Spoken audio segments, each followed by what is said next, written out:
नमस्कार मंडळी, वचन दिले तू मला या मालिकेच्या आजच्या पुढील भागात आपल्याला असं पाहायला मिळालं। आता शौर्य त्याच्या डॅडना म्हणत असतो, डॅड मला एक बोलाल का?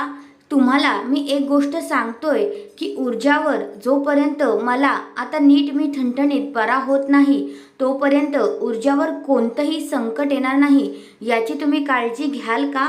आणि नंतर बोलतो की तुम्हाला तर माहिती आहे ना माझं ऊर्जावर।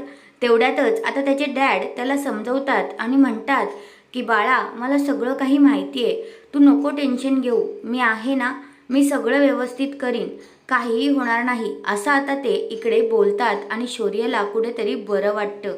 दुसऱ्या बाजूला जी ऊर्जा आहे ती चहाच्या टपरीवर असते आणि तिथे मंग्या येतो आणि मंग्या ऊर्जाला म्हणतो, काय ग ऊर्जा, त्या शौर्य कसा तुझ्याशी वागला, कसा खोटेपणाने त्यांनी काय काय गोष्टी केल्या, तरीसुद्धा तू त्याचीच साईड घेतेस आणि त्याच्याशी बोलतेस सुद्धा।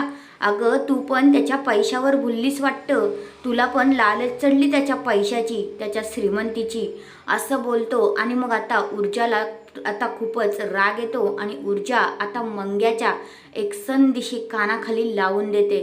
तर हा आहे आजचा पुढील भाग। तुम्हाला कसा वाटला ते कमेंट करून नक्कीच सांगा। धन्यवाद।